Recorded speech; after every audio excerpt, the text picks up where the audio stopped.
So mga par, sa naging panayam nga po ni Robert Garcia kay Ellis Setback ng Is News, tinanong ito mga idol kung ano ba ang kanyang prediksyon kung sakaling nilabanan ng ating pambansang kamao Manny Pacquiao ang kanyang utol na si Mikey Garcia sa bakbakan. Ano yan ni Robert? Sayang daw talaga ang laban ni Pacman at Mikey na hindi natuloy. Isang magandang bugbugan daw sana mga idol ang harapan nila at gagawin daw nila lahat mga idol para manalo sa laban sa Pinoy Legend. Pero hindi masabi ni Robert mga idol kung sino ang mananalo sa dapat na laban ni Pacman kontra kay Mikey Garcia. Tiwala daw ito sa kakayahan ni Mikey sa bakbakan, pero sobrang delikado daw talaga si Pacman sa mga panahon na yon. Yun ang oras na hindi pa daw nito nilabanan si Thurman. Imagine daw mga idol, sasagupain mo daw ang version ng Pacquiao na kumastigo sa malakas na welterweight champion. Aminado naman si Robert na dadaan daw talaga sa butas ng karayom ang kanyang utol na si Mikey Garcia sa bakbakan nito kay Boss Manny. Hindi daw maidideny ni Robert na posible makanockout daw si Pacman. Bagamat ang tanging pinanghahawakan lang daw ni Robert, baka makaisa daw ng sulit si Mikey Boy kay Pacman, lalo pa hindi naman daw mahirap tamaan ng Pinoy Legend. Posible daw manakot ng kanyang utol si Pacman sa bakbakan. May lakas din daw si Mikey mga idol kagaya ni Marquez. Ito daw ang pag-asa nila na manalo sakaling natuloy ang bakbakan.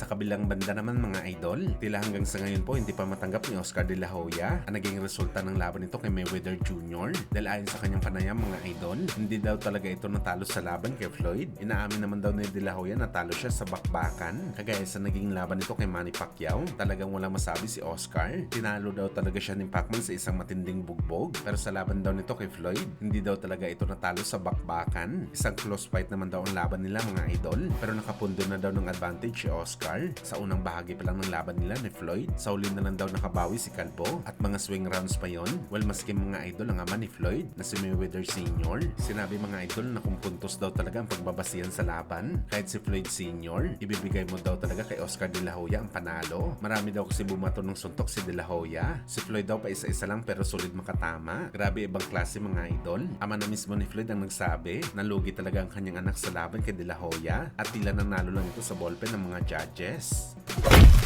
Sa kabilang banda naman mga idol, hindi nga po natakot si Ryan Garcia sa laki at haba ng WBC welterweight champion si Mario Barrios. Matapos ang harapan nila kahapon sa presscon, ano mga idol, sanay na daw lumaban si Ryan sa matatangkad kagaya ni Barrios. Hindi naman daw pataasan ng basihan sa boxing sports. Mas mataas daw sa kanya si Barrios, pero papantay lang daw sila pagdating sa bakbakan sa ring. At dahil nga sa advantage ni Barrios sa haba at tangkad, nanghingi po ng tulong si Ryan Garcia kay David Benavides. Nag-light sparring sila mga idol para sanayin si Bagito na lumaban sa mga higanti na kalaban, kung saan gigil talaga si Ryan Garcia na bugbugin si David Benavides sa sparring, pero baka mapuruhan ito ni Benavides at matulog si Bagito sa sparring.